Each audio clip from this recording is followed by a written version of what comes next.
first type of acute coronary syndrome we will deal with is termed ST elevation myocardial infarction, or Stemi for short. When an atheromatous plaque ruptures in a coronary vessel and the clot which forms completely obliterates the vascular lumen, the entire thickness of the myocardial wall supplied by that vessel becomes ischemic and is at risk of infarction. In the example shown here, the patient has developed a complete occlusion of the artery which supplies the lateral wall of the left ventricle. In this horizontal section, the ischemic area in the lateral wall of the left ventricle is shown in grey. If the blockage of the arterial lumen persists, necrosis begins in the subendocardial region and in the subsequent hours spreads outwards in a wave of cell death, which may ultimately involve the full thickness of that region of the myocardial wall. At all stages of this process, characteristic changes are produced in the ECG leads directly overlying the region of myocardium that the occluded vessel supplies. As the region of myocardium affected in this example lies directly under leads V5, V6, lead 1 and AVL, the ECG changes we are about to discuss are observed in these leads. We will examine these changes in lead V6 as an example. You will remember from section 1 that normal T waves tend to be slightly asymmetrical in shape and less than 50% of the height of the preceding OR wave. Within the first few minutes of complete vessel occlusion, T waves in the leads overlying the affected area rise in amplitude. The mechanism underlying these hyperacute T wave changes is unknown. In these early stages, hyperacute T wave changes are followed by a very characteristic ECG abnormality in the affected leads. The line on an ECG readout connecting the end of the QRS complex and the T wave is called the ST segment. Normally, all myocytes are depolarized at this time, and there is no electrical flow in the cardiac muscle. We'll see later that there are important exceptions, but under normal circumstances, as there is no electrical activity present at this time, the ST segments in all leads are expected to lie on the isoelectric line. In the minutes following hyperacute T wave changes, the ST segments in leads overlying the myocardial region deprived of arterial blood supply begin to rise above the isoelectric line. The mechanism underlying this ST elevation is poorly understood. It may be due to abnormal currents generated between normal and ischemic tissue during the time period of the ST segment. This so-called injury current moving towards the leads overlying the damaged region of myocardium would be expected to produce a positive deflection in their readouts, raising the ST segments. Although the role of an injury current in generating ST elevation is controversial, it is a very useful concept when trying to understand the patterns of changes produced on the ECG by occlusion of different vessels. Whatever the mechanism generating the phenomenon, ST segment elevation on an ECG is the hallmark of evolving myocardial infarction secondary to complete occlusion of a coronary arterial vessel. In the absence of treatment, peaked T waves and ST segment elevation are followed by alterations to the terminal portion of the QRS complex. As in this example, in a lead in which the QRS complex ends with an OR wave, the OR wave rises in amplitude. In contrast, if infarction occurs under leads in which the QRS complex ends with an S wave, the S wave may disappear. These transient changes to the terminal portion of the QRS complex reflect worsening crisis in the oxygen-starved ventricular wall and probably result from progressive ischemia and necrosis of the Purkinje fibers, a tissue more resistant to death than working muscle. Peaked T waves, ST segment elevation, and alterations to the terminal portion of the QRS complex are the early changes of acute myocardial infarction secondary to complete occlusion of a coronary arterial vessel. If these early ECG changes are recognized and the vessel reopened using either thrombolysis or direct coronary angioplasty, the progression of the infarction can be halted in its tracks and myocardium at risk of death salvaged. If left untreated, however, the full thickness of the region of myocardium supplied by the occluded vessel may die. This is associated with a poorer outcome for the patient and an interesting ECG phenomenon developing between 9 to 12 hours after vessel occlusion or in the days following infarction.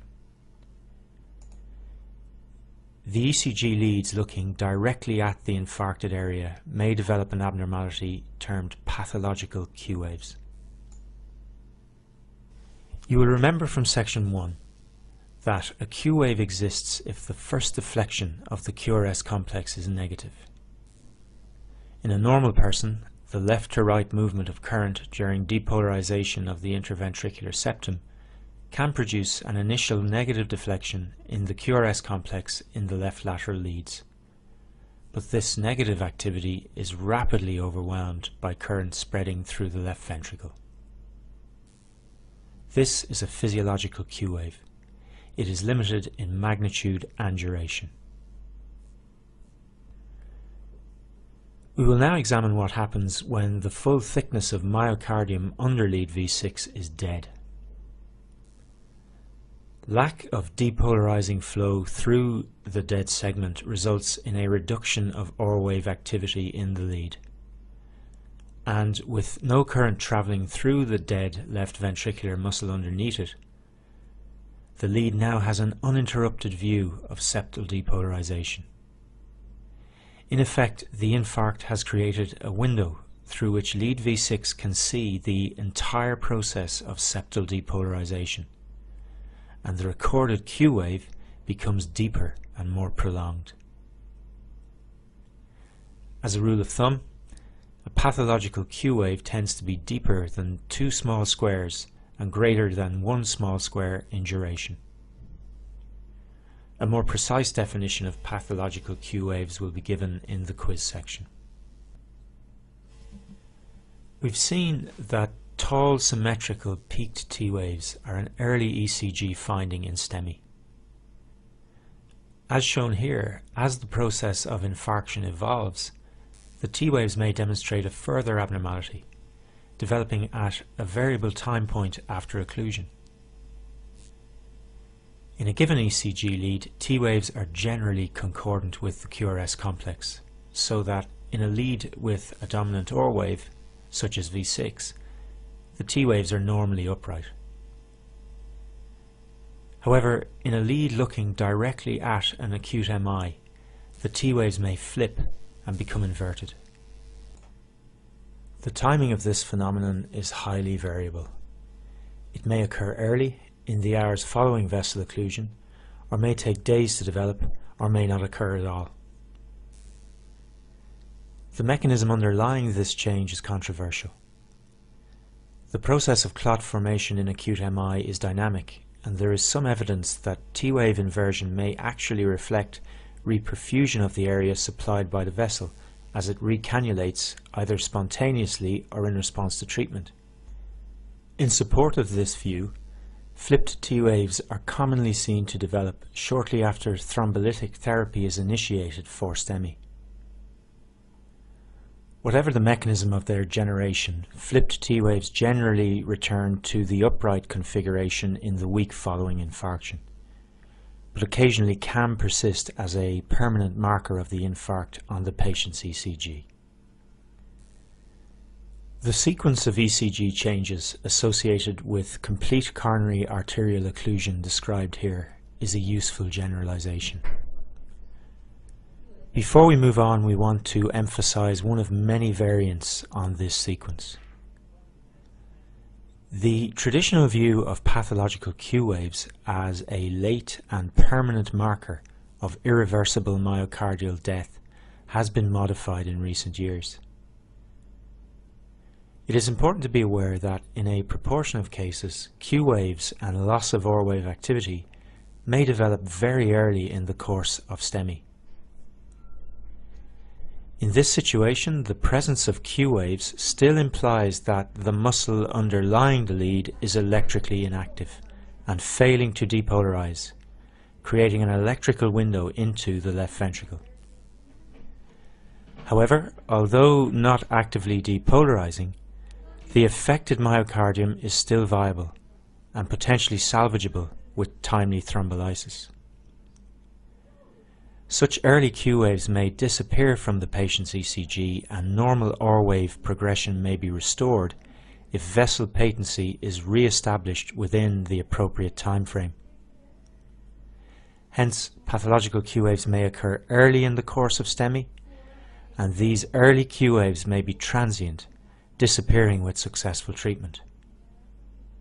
This illustrates a point: you should not time the onset of an ST elevation MI from analysis of the ECG alone. The time of onset of chest pain reported by the patient must be taken into account. So, to recap, persistent complete occlusion of the lumen of a coronary artery or one of its major branches places the full thickness of myocardium supplied by that artery at risk of infarction. Within seconds to minutes of vessel occlusion, symmetrical peaked T waves are observed in the leads directly overlying the blood-deprived area of myocardium. This is followed by elevation of the ST segments above the isoelectric line in these leads, and this in turn is followed by alterations to the terminal portion of the QRS complex. The development of pathological Q waves occurs 9 to 12 hours after the onset of occlusion or in the days following infarction. T-wave inversion may be seen in the affected leads at a variable time point following occlusion. While ST segment elevation generally resolves within days and T-wave inversion within weeks following the infarction, late pathological Q waves are a permanent marker of such an MI on the patient's subsequent ECGs. However, the presence of Q waves should not be used to time the onset of an MI, as early transient Q waves are a common variant. We will now go on to discuss the identification of the culprit vessel in ST elevation MI.